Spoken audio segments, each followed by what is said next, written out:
Jesus e os demônios, Deus e o mal. Eu sou Ezequiel Gomes, você está no canal Vem Senhor Jesus e hoje nós retomamos a nossa série de respostas à TV Caminho Livre, falando nesse momento da série sobre a relação entre Deus e o mal. E hoje a gente vai falar sobre um dos temas mais complexos dessa interação, que é quando chega lá no Novo Testamento e acontece uma interação bastante interessante em relação a Jesus e o diabo, ou Jesus e os demônios, tá? Então a gente tem muito material bíblico para tratar aqui no nosso vídeo, entretanto, naturalmente, a gente vai fazer simplesmente um resumo, né? Porque não dá para fazer um vídeo com os dados completos, né, da questão. E, inclusive, para quem quiser estudar mais, de antemão eu vou deixar para vocês na descrição do vídeo uma cópia desse artigo aqui do professor Uwe Wegner, tá? Demônios, Maus Espíritos e a Prática Exorcista de Jesus nos Evangelhos. Então vai ficar aí um link na descrição do vídeo para esse material da Escola Superior de Teologia lá em São Leopoldo, Rio Grande do Sul, que é uma das faculdades mais respeitadas do Brasil em relação à teologia. Quando eu morava lá no Rio Grande do Sul, inclusive, de vez em quando eu dava uma passeada por lá, dava uma olhada na biblioteca. Muito legal, espaço muito bacana. E aí fica aí a dica da literatura do professor Uwe Wegner, tá? A gente não concorda 100% com tudo que ele diz, mas é bom considerar e concordo com ele 90% das coisas que ele afirma, tá bom? Então vamos lá, vamos trabalhar um pouquinho as questões da relação entre Deus e o mal, Jesus e os demônios, à luz, né, de toda a treta entre o calvinismo e o adventismo do sétimo dia, né? O calvinismo aqui representado pelo Paulo César, pela TV Caminho Predestinado, e o adventismo aqui representado, bem ou não, eu não sei, pelo Ezequiel Gomes, tá bom? Então vamos dar uma olhadinha aí na Bíblia, vamos começar em Mateus capítulo 4.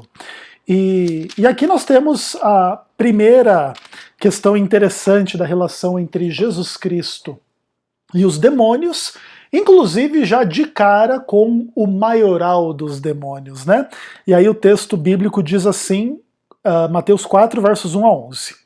A seguir foi Jesus levado pelo Espírito ao deserto para ser tentado pelo diabo. E depois de jejuar 40 dias e 40 noites, teve fome. Estava na hora, né? Então o tentador, aproximando-se, lhe disse: Se és filho de Deus, manda que essas pedras se transformem em pães. Jesus, porém, respondeu: Está escrito, não só de pão viverá o homem, mas de toda palavra que procede da boca de Deus. Então o diabo o levou à cidade santa, colocou-o sobre o pináculo do templo e lhe disse: Se és filho de Deus, atira-te abaixo, porque está escrito: Aos seus anjos ordenará a teu respeito que te guardem, e eles te sustentarão nas mãos, para não tropeçares em alguma pedra. Respondeu-lhe Jesus: Também está escrito: Não tentarás o Senhor teu Deus. Levou-o ainda o diabo a um monte muito alto, mostrou-lhe todos os reinos do mundo e a glória deles, e lhe disse: Tudo isso te darei, se prostrado me adorares. Então Jesus ordenou: Retira-te, Satanás, porque está escrito: Ao Senhor teu Deus adorarás, e só a ele darás culto. Com isso o diabo o deixou, e eis que vieram anjos e o serviram. O relato é extraordinário, a gente poderia gastar muito tempo falando só desse relato, inclusive em comparação com os relatos paralelos em Marcos e em Lucas. Muita coisa absolutamente interessante aqui, mas o que eu quero destacar é um pouco assim das características do diabo e também dessa tensão que há entre Cristo e essa pessoa chamada diabo, Satanás, tá bom? Então o que acontece? Satanás aqui ele é descrito como o tentador, o sedutor, o enganador, aquele que requer adoração.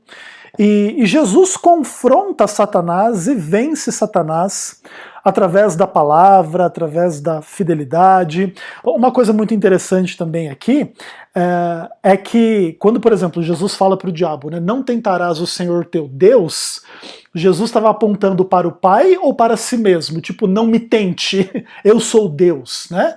Então não me tente a me jogar aqui para baixo para que a providência livre a mim mesmo, né? Ou a minha providência, ou a providência do Pai. Não é tão necessário a gente entrar na polêmica da relação entre as pessoas da Trindade, mas o fato é que é bastante interessante isso, né? Ali Satanás estava tentando o próprio Deus, né? Ali, de alguma forma, ele estava ali, inclusive, deturpando a palavra, interpretando a palavra de forma equivocada. O que inclusive é uma coisa interessante, né, que remonta lá a Gênesis capítulo 3. Né, ele vem fazer uma discussão sobre o que Deus diz, o que Deus não diz, qual é o sentido, qual é a interpretação, qual a aplicação. Então Satanás é uma pessoa com conhecimento das questões religiosas, interessado nas questões religiosas, naturalmente ainda que com o intuito de enganar, de sofismar, de mal utilizar, de mal aplicar as verdades divinas, e aqui há então uma contraposição, uma tensão, uma contradição, um conflito entre Cristo e Satanás, beleza?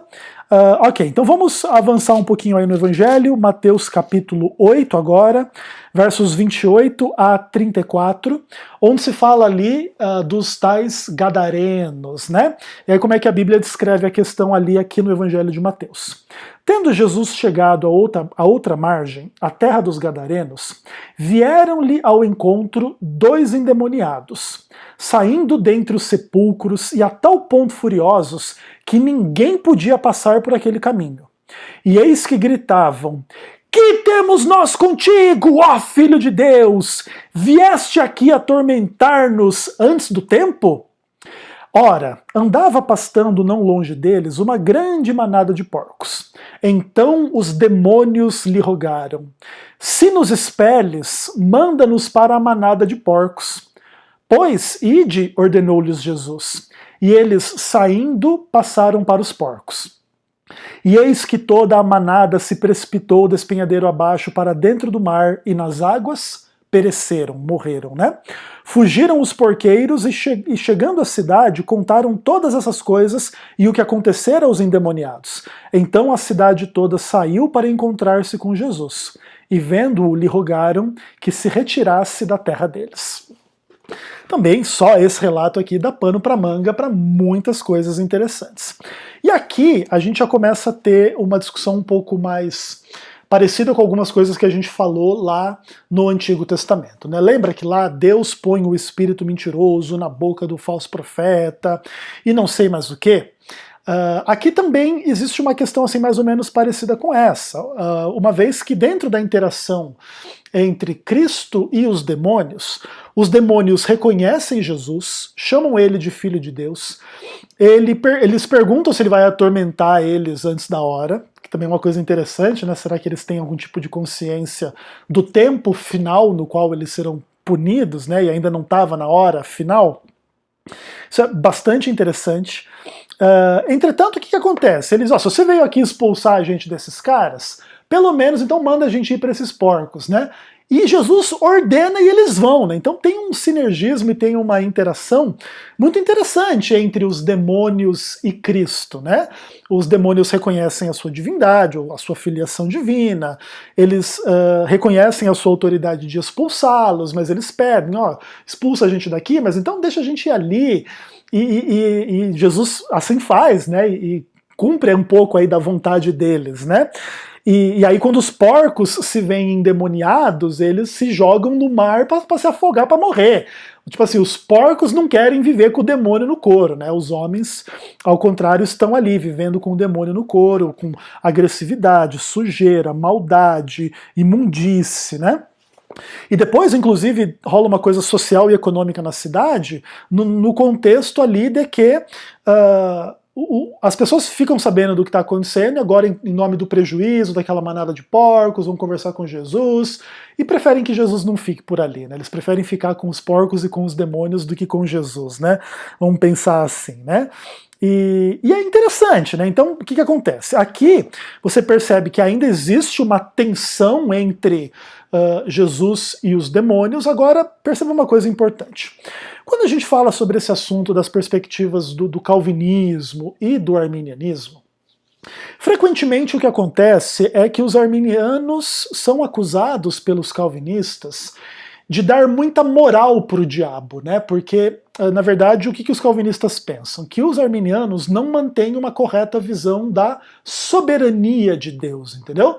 Então, os arminianos, supostamente, na visão dos calvinistas, eles abrem muito espaço para o diabo.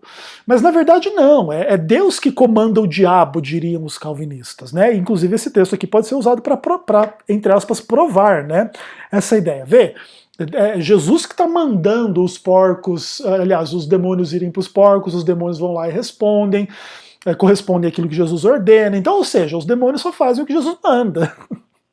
Agora veja, em que momento o texto diz que foi Jesus que mandou os demônios habitarem nesses homens aqui? Não tem, né? Então perceba que, na verdade, o calvinismo usa a noção da soberania de Deus para inferir uma relação entre Cristo e o demônio, ou entre Deus e o mal, para que Deus seja soberano, então Deus está no controle de todo o mal, que é muito mais uma inferência, inclusive, de consequências teológicas e filosóficas absolutamente desastrosas, porque agora, daqui a pouco, Jesus está expulsando o demônio. Oh, parabéns para Jesus, mas foi ele que colocou o demônio lá em primeira instância, então talvez não seja assim tão parabéns para você tanto, né? Ou seja, no paradigma calvinista, para compreensão calvinista da soberania divina, tudo aconteceu de acordo com a predestinação, o decreto, a vontade de Deus. Então era a vontade de Deus que os demônios estivessem ali, possuindo aqueles homens, conduzindo eles aí a essas violências, a essas sujeiras, a essas coisas ruins e tudo mais, para depois ele posar de bonzinho e lá dizer que expulsou, mandar eles para os porcos e posar de bonzinho, entendeu? O que acontece é que nós, arminianos, entendemos que essa perspectiva do calvinismo em relação à soberania divina, ela é equivocada porque ela conduz à contradição de Deus com Deus mesmo, né? Então Deus está expulsando o demônio que ele mesmo queria que lá estivesse. O Deus está fazendo esse teatrinho. Agora eu quero o demônio lá, agora eu não quero. Mas no final tudo é da vontade dele, né? Então, por exemplo, ao ele expulsar o demônio da vida de alguém, não quer dizer que ele quer expulsar o demônio da vida de todo mundo, porque alguns Deus quer que sejam endemoniados. E inclusive esses próprios endemoniados agora libertos, enquanto eles não estavam libertos, eles estavam endemoniados pela mera vontade, decreto e predestinação divina. Ou seja, nesse paradigma, no paradigma calvinista, não tem um real conflito entre Cristo e Satanás, entre Deus e o diabo, entre Deus e o mal. Agora, na visão arminiana, não. Deus deu espaço de liberdade ao anjo, que se tornou o diabo, ou aos anjos que se tornaram os demônios. E o que eles fazem da vontade deles, do pecado deles. Naturalmente Deus permite, porque se não permitisse, de fato eles não fariam. Ainda assim, Deus permite isso com limites e impõe limites à obra diabólica, por exemplo, através do exorcismo, através do confronto, através, né, da expulsão dos demônios através do ministério de Cristo, ou dos cristãos, ou enfim, dos seguidores de Deus de uma forma geral, tá bom? Isso é bastante interessante, ok? Então, também tem muitas outras coisas legais, né? Os gadarenos gritam, Jesus, o que você está fazendo aqui? Vem atormentar a gente, depois o texto diz, né? E os demônios rogam. Então, na verdade, os seres humanos, eles nesse ponto, né, de estarem possuídos, eles são porta-vozes do diabo, né? Também é uma coisa bem pesada e bem interessante. E Jesus, ao expulsar o demônio, ao confrontar o demônio e tudo mais, ele demonstra que ele está a favor do ser humano e contra esta obra diabólica, esta possessão que faz tanto mal ao homem, né, no sentido aí dessa sujeira, dessa violência, dessas coisas erradas, dessas coisas ruins. Mais pra frente a gente vai ver que tem associado a essa ideia que o ser humano tá doente, tá oprimido, tá, enfim, contextos XYZ bastante negativos, né, no mundo. Então é bastante interessante a gente perceber tudo isso, seja como for. Existe aqui a noção, por exemplo, dentro da visão arminiana, de que Jesus é soberano sobre os demônios, mas não nos mesmos sentidos e nos mesmos termos do calvinismo, tá? Jesus, ele permite a obra do diabo até uma certa extensão e põe limite e retrocede e refaz e desfaz a obra do demônio, né, através da sua obra de graça, de poder, de luz, enfim, de cura, de exorcismo, de tudo mais.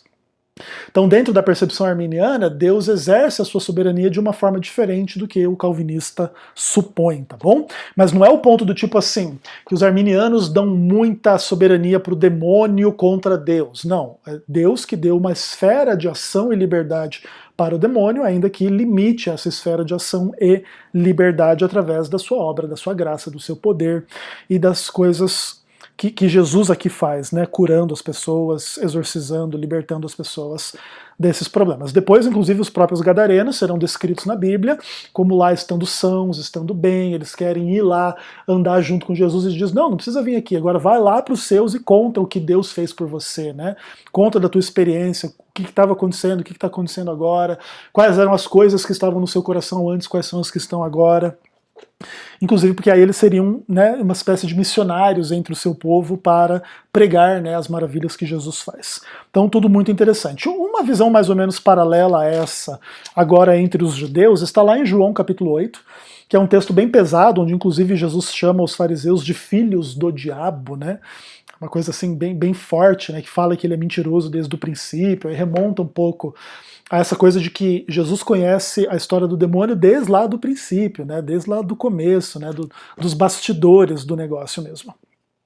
E aí, do verso 47 em diante, o texto de João 8 diz assim, quem é de Deus ouve as palavras de Deus, por isso não me dais ouvido, porque não sois de Deus. Jesus falando para os fariseus, né, bem pesado inclusive, né?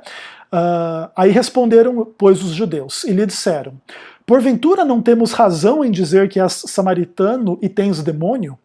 Replicou Jesus, eu não tenho demônio, pelo contrário, honro meu Pai e vós me desonrais. Eu não procuro a minha glória, há quem a busque e julgue, ou seja, o Pai busca a minha glória, e o Pai vai julgar o que vocês estão falando, né? E aí Jesus fala, né, em verdade vos digo, se alguém guardar a minha palavra, não verá a morte eternamente. Aí disseram os judeus, verso 52, agora estamos certos de que tens demônio. Abraão morreu, os profetas morreram e tu dizes, se alguém guardar a tua palavra, não provará a morte eternamente? És maior do que Abraão, nosso pai, que morreu? Também que os profetas que morreram? Quem, pois, te fazes ser? Olha que tensa, né, a discussão aqui entre Jesus e os judeus. Respondeu Jesus, se eu glorifico a mim mesmo, minha glória não é nada. Quem me glorifica é o Pai, a quem vós dizeis que é o vosso Deus. Entretanto, vós não o tendes conhecido, eu, porém, o conheço. Se eu disser que não o conheço, serei como vós, mentiroso. Mas eu o conheço e guardo a sua palavra. Abraão, vosso pai, alegrou-se por ver o meu dia. Viu-o e regozijou-se. Perguntaram, pois, os judeus, ainda não tens 50 anos e viste Abraão? Respondeu Jesus, em verdade vos digo, antes que Abraão existisse, eu sou. Então pegaram em pedras para atirar nele, mas Jesus se ocultou e saiu do templo. A história é extraordinária. E agora a discussão a respeito do demônio não está mais lá na periferia dos gadarenos. Agora ela está no templo. E os judeus agora são os filhos do diabo, inclusive acusando Jesus de ser endemoniado. Olha que coisa fantástica, né? Simplesmente porque o que Jesus está dizendo lhe coloca acima de Abraão, acima dos profetas, e os judeus achavam aquilo uma pretensão assim muito absurda, né? E Jesus justifica a sua pretensão, inclusive quando ele fala de Abraão é bonito, né? Abraão viu o meu dia. Ele viu e se regozijou, né? Mas querendo dizer assim, né? Eu sou muito maior do que Abraão, eu sou, né? E aí, quem vocês pretendem ser? Aí Jesus revela a sua divindade, né? E é muito interessante que aqui o divino é acusado de ser satânico. O divino é acusado de estar endemoniado. Isso é bastante interessante porque o que acontece? Toda a visão calvinista conduz a esta noção de que Deus está endemoniado. Em que sentido? De que toda a obra do demônio é da vontade de Deus. O que acontece? Se Deus é soberano no ponto do entendimento calvinista, tudo que o diabo faz, o faz porque Deus o predestinou, Deus ordenou, Deus desejou, Deus decretou que assim seria, porque ele é que decretou lá de forma monergista lá na eternidade o que seria e como seria a vida de tudo e de todos, inclusive do diabo, inclusive dos demônios. Dentro desse sentido, é muito interessante a gente perceber o calvinismo, inclusive dentro desse ponto, é uma espécie de farisaísmo que acusa, ainda que indiretamente, Jesus de ser endemoniado, ou de ser a pessoa por detrás de toda a obra diabólica, né? Por que o diabo mente? Por que o diabo mata? Por que o diabo rouba? Por que o diabo engana? Por que o diabo possui as pessoas e maltrata elas? Porque Deus decretou, porque Deus quis, porque se ele não quisesse, se ele não decretasse, não seria assim, né? Diriam os calvinistas. Então, isso também é um ponto bastante importante da gente entender. Por que inclusive, a visão calvinista ela é oposta à visão adventista arminiana, né? Inclusive, isso é irreconciliável.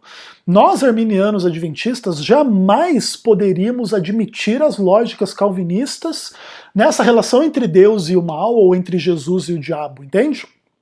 Inclusive por isso a gente encontra na Bíblia, né, essa tensão entre Deus e o mal, ou entre Jesus e o diabo, né? Não é Jesus dizendo, e aí demônio, quanto tempo a gente não se vê, né? Você tem cumprido a minha vontade direitinho, vamos fazer um pouco mais de coisas juntos? Não é assim que Jesus trata o demônio. Jesus trata o demônio expulsando-o, né? Nesses contextos todos. Aí vamos lá dar uma olhada em mais um texto. Mateus capítulo 12. Vamos ler do verso 22 até o verso 32. Então trouxeram um endemoniado cego e surdo, e Jesus o curou, passando o mudo a falar e o cego a ver. E toda a multidão se admirava e dizia, é este porventura o filho de Davi? Mas os fariseus, ouvindo isso, murmuravam, este não expele demônios, senão pelo poder de Beelzebu, o maioral dos demônios. Jesus, porém, conhecendo-lhes os pensamentos, disse, todo reino dividido contra si mesmo ficará deserto, e toda cidade ou casa dividida contra si mesma não subsistirá. Se Satanás espelha Satanás, dividido está contra si mesmo. Como, pois, subsistirá o seu reino? E se eu expulso demônios por Beelzebu, por quem expulsam os vossos filhos? Por isso, eles mesmos serão os vossos juízes. Se, porém, eu expulso o demônio pelo Espírito de Deus, certamente é chegado o reino de Deus sobre vós. Ou como pode entrar alguém na casa do valente e roubar-lhe os bens, sem primeiro amarrá-lo? E então lhe saqueará a casa? Quem não é por mim é contra mim, e quem não comigo ajunta espalha. Por isso vos declaro, todo pecado e blasfêmia serão perdoados aos homens, mas a blasfêmia contra o Espírito não será perdoada. Se algum homem proferir alguma palavra contra o Filho do Homem, ser-lhe-á isso perdoado. Mas se alguém falar contra o Espírito Santo, não lhe será perdoado, nem neste mundo, nem no porvir. Também o texto é extraordinário, radical, de implicações gigantescas. E o que acontece agora é que, diante da extraordinária obra de Cristo, e dentro dos elementos da obra de Cristo, um deles é o exorcismo, fica evidente que Jesus expulsa demônios. E os fariseus não negam isso, aqueles judeus não negam isso. Mas eles dizem, ele está expulsando porque ele tem algum pacto ali com esses caras, entendeu? Por isso que ele fala, eles obedecem, para passar essa impressão de que ele é contra eles, mas na verdade ele está fazendo isso pelo maioral dos demônios, que é o Beelzebu, Satanás e não sei o quê. E aí Jesus, conhecendo os seus pensamentos, que é uma coisa extraordinária, né, que Jesus ele age com uma clarividência divina, né, ou com uma onisciência, alguma coisa assim, e ele começa a falar assim, né, para eles, né, olha, o reino dividido ele fica deserto, porque daqui a pouco ele luta tanto internamente que ele se destrói. E se Satanás expulsa Satanás, quem vai expulsar os demônios dos filhos de vocês? Porque vai ser feito em meu nome, e os filhos de vocês que vão ter os seus demônios expulsos no meu nome, eles vão julgar vocês se eu sou endemoniado ou se eu sou aquele que expulsa o demônio pelo Espírito de Deus. E se eu expulso o demônio pelo Espírito de Deus, é chegado o reino de Deus sobre vós. Quem não está comigo está contra mim, e se você está falando contra o que eu estou fazendo, você não está simplesmente falando contra um homem, você está falando contra o Espírito por detrás dessa obra. Falar contra mim como homem, você pode, mas falar contra o Espírito você não pode. Porque se você falar contra mim naquilo que você me percebe como um homem, eu te perdoo. Mas se você de fato combater o Espírito por detrás de mim, você não tem perdão. É muito pesado, né? E é muito interessante, né? Demonstrando aqui que Jesus ele renega completamente ter qualquer tipo de parte com o diabo, né? Ser responsável pelo que o diabo faz. ser amigo do diabo, estar unido ao diabo na sua obra, né? Muito pelo contrário, ele está destruindo a obra do diabo, ele está desfazendo a obra do diabo, ele está confrontando a obra do diabo, né? Revelando que a relação entre ele e o diabo, entre Deus e o mal, não acontece na forma do que os calvinistas imaginam na sua doentia mente, né? E é tudo muito interessante. Aí vamos lá para o Evangelho de Lucas, capítulo 10. Ali tem um texto muito interessante também, o verso 17 até o verso 20, que diz a Bíblia: Então regressaram os 70, possuídos de alegria, dizendo: Senhor, os próprios demônios se nos submetem pelo teu nome. Mas ele disse: Eu vi a Satanás caindo do céu como um relâmpago. Eis aí, vos dei autoridade para pisar de serpentes e escorpiões, e sobre todo o poder do inimigo, e nada absolutamente vos causará dano. Não obstante, alegrai-vos porque os vossos, não porque os espíritos se vos submetem, e sim porque o vosso nome está arrolado no céu. Isso é extraordinário, né? Os discípulos, eles vêm todos felizes, né? E dentre tudo aquilo que eles podiam fazer, que eles receberam autoridade, curar doenças e ressuscitar mortos, uma das coisas que mais chama a atenção deles é que os espíritos se submetem a eles, né? Aí Jesus olha assim e diz assim: olha, esses espíritos aí, eu via essa obra acontecendo bem antes de vocês, eu via os bastidores desse negócio. Eu via Satanás cair do céu como um relâmpago, né? E vir para cá para fazer a obra dele, né? Todavia, vocês não devem ficar alegres por causa disso, que o demônio sai quando você fala. Tem coisas maiores do que isso, e a razão pela qual é assim é porque o seu nome está escrito no céu, né? Porque Deus te ama, por isso ele está agindo em seu favor, por isso está acontecendo essa expulsão do demônio. De outra forma, não teria nenhuma contraposição à obra diabólica, né? Inclusive, isso é uma coisa interessante, né? Aqui, nesse tipo de coisa, Jesus, ele coloca a obra diabólica como algo separado de Deus, e que Deus precisa agir para contrapor, não como a obra do diabo é o cumprimento da predestinação do decreto divino, da vontade de Deus, entende? Ou seja, não existe nenhuma relação naquilo que Jesus fala entre Deus e o mal, ou Jesus e os demônios, como se Deus quisesse o mal, ou se Jesus quisesse a obra dos demônios, para depois Deus ou Jesus pintarem de bonzinhos, dizendo que estão contra o mal e supostamente expulsando demônios, tá? Simplesmente não é assim que funciona. Outro texto muito legal, Lucas capítulo 13, verso 10 a 17. Ora, ensinava Jesus no sábado em uma das sinagogas, e veio ali uma mulher possessa de um espírito de enfermidade. Havia já 18 anos, andava ela encurvada, sem de modo algum poder endireitar-se. Vendo a Jesus, chamou-a e lhe disse: Mulher, estás livre da sua enfermidade. E impondo-lhes as mãos, ela imediatamente endireitou e dava glória a Deus. O chefe na sinagoga, indignado de ver que Jesus curava no sábado, disse à multidão: 6 dias há para que se deve trabalhar. Vinde, pois, nesses dias para seres curados, e não no sábado. Disse, porém, Jesus: Hipócritas, cada um de vós não depreende da manjedoura no sábado o seu boi ou jumento para levá-lo a beber? Por que motivo não se iria livrar deste cativeiro em dia de sábado esta filha de Abraão, a quem Satanás trazia presa há 18 anos? Tendo ele dito essas palavras, todos os seus adversários se envergonharam. Entretanto, o povo se alegrava por todos os gloriosos feitos que Jesus realizava. Extraordinário o texto, né? Que mescla um pouco dessa coisa da doença com a obra do diabo, o exorcismo também envolvendo cura, porque não é só a expulsão de um espírito, é a mulher toda encurvada, entrevada, se endireitar e ficar saudável, uma coisa extraordinária e milagrosa, e toda a treta em relação ao sábado, né? Uma coisa interessante aqui. Aqui então o que acontece? Vamos pensar que aquela mulher, uma filha de Abraão, ia na sinagoga todo sábado. Então você está todo sábado endemoniado na igreja, né, com doença que o diabo colocou, com pecado, com um monte de coisa. Aí quando Jesus vai lá e faz uma obra no sábado naquele dia, não, no sábado não, porque isso é para fazer outros dias. Mas veja, Jesus não cobrou um centavo dessa mulher para fazer essa cura, como se ele estivesse trabalhando.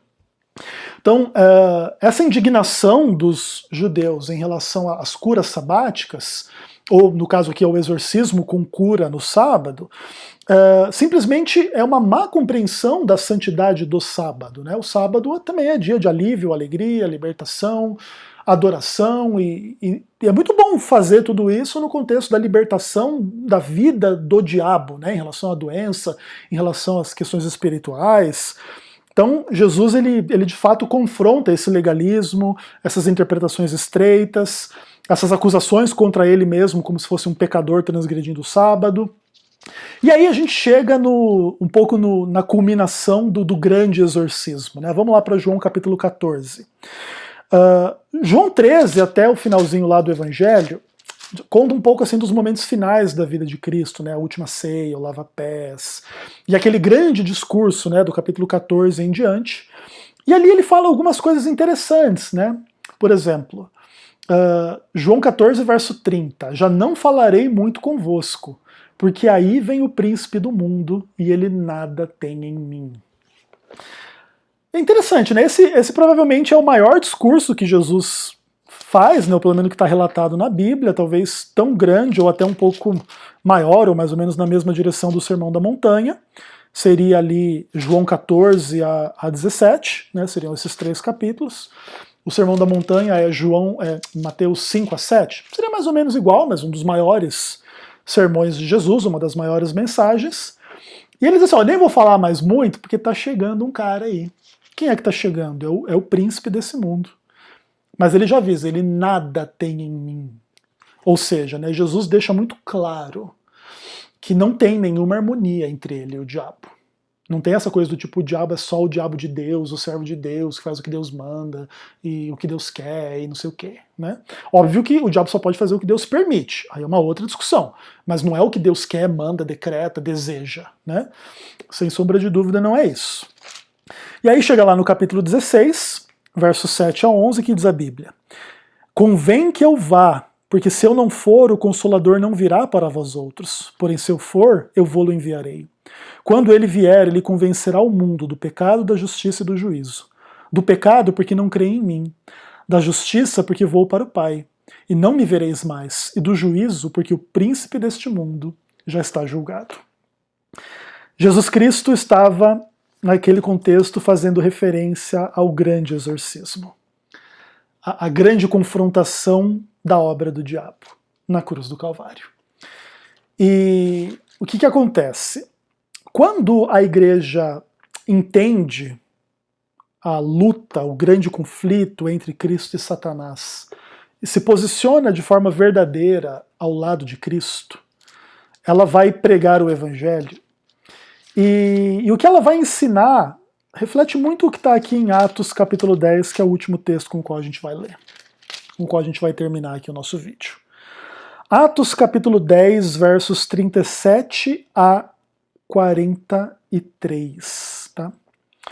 E aí, ali Pedro, né, pregando, ele fala assim: vós conheceis a palavra que se divulgou por toda a Judéia, tendo começado desde a Galiléia, depois do batismo que João pregou. Como Deus ungiu a Jesus de Nazaré com o Espírito Santo e com poder, o qual andou por toda parte fazendo bem e curando todos os oprimidos do diabo, porque Deus era com ele. E nós somos testemunhas de tudo o que ele fez na terra dos judeus e em Jerusalém, ao qual também tiraram a vida, pendurando-o no madeiro. A este Deus ressuscitou no terceiro dia e concedeu que fosse manifesto não a todo o povo, mas às testemunhas que foram anteriormente escolhidas por Deus, isto é, a nós, que comemos e bebemos com ele, depois que ele ressurgiu dentre os mortos.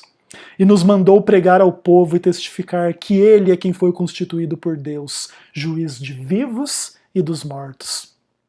Dele todos os profetas dão testemunho de que, por meio do seu nome, todo aquele que nele crê recebe remissão de pecados. A igreja, quando entende o que Jesus fez, é isso que ela prega. E aqui Jesus tem uma identidade extraordinária, né? Ele é ungido com o Espírito Santo, com poder, e ele andou por toda parte, curando todos os oprimidos do diabo. E ele morre, e ele ressuscita, e no seu nome é pregado a remissão dos pecados. Pecado é a grande obra do diabo. Agora, segundo o calvinismo, todo pecado dá vontade de Deus. De outra forma, o pecado seria uma afronta à soberania de Deus, porque Deus não ia querer o pecado e o pecado ia acontecer. Aí o calvinista, para justificar a sua visão particular e equivocada da soberania, diz que Deus é que quer secretamente todo pecado pela vontade secreta. E dentro desse ponto, mesmo que o calvinista não admita, ele acusa Deus de ser o autor de todo mal, de todo pecado, desejar todo mal e todo pecado. Porque aí todo mal e pecado acontecem porque Deus decretou, porque Deus quis. E a coisa não funciona dessa forma. Dessa maneira, nós adventistas do sétimo dia estamos em absoluta contraposição ao calvinismo da TV Caminho Livre.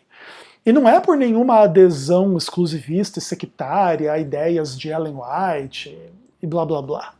É o contrário, né? É pela leitura, entendimento e conhecimento da palavra de Deus que estabelece o grande conflito entre Cristo e Satanás. E no calvinismo não tem conflito entre Cristo e Satanás. O que tem é um Satanás que só cumpre a vontade de Cristo, o decreto de Cristo, aquilo que Cristo ordenou e predestinou.